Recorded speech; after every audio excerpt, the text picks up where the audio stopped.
Жалғастырамыз жаңалықтарымызда. Тараздың тазалығын жақсарту мақсатында демалыс күндері шаһарда жалпы қалалық сенбілік өтті.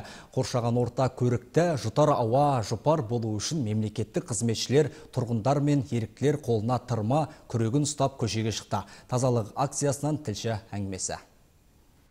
Жалпы қалалық сенбіліктің алғашқы аптасында 6400 адам атсалысып, нәтижесінде 144 тонна күл-қоқыс шығарылды. Сенбідегі сенбілікке ақ халаттылар, әскери ұйымдар, оқу орындары мен басқармалар бір кісідей белсенділік танытты. Алдағы 2 апта бойы жүргізілетін жұмыстарды қос қолдап қолдағандардың бірі қаладағы ардагерлер қауымы.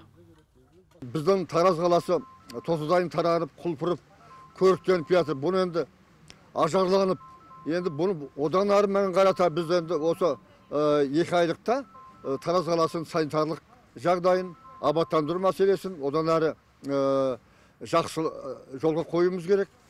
Жұмыс орындарынан тыс шараға өз еріктерімен қатысқан тұрғындар мен еріктілер қарасы да қалың болды. Соның бірі Файзулла Сағымбаев. Тазалық жұмыстарына білек сыбана кіріскен жастарды көріп, қарап тұра алмадым дейді. Бүгінгі сенбілікке енді өте ризамыз. Қазір қаламыздың жастарына немқұрайлы қарамай, осында көшеге шығып белсенділік танытып жатқанына өте қуаныштымыз.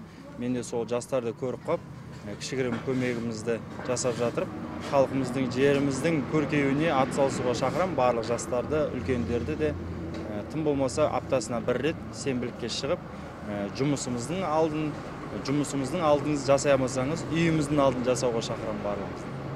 Айта кетейік, облыс орталығындағы мекемелердің қатысуымен өтетін тазалық жұмыстары алдағы 2 ай бойы жалғасатын болады. Шерхан Абзалұлы, Тілеуқабыл Саржан, Жамбыл Ньюс.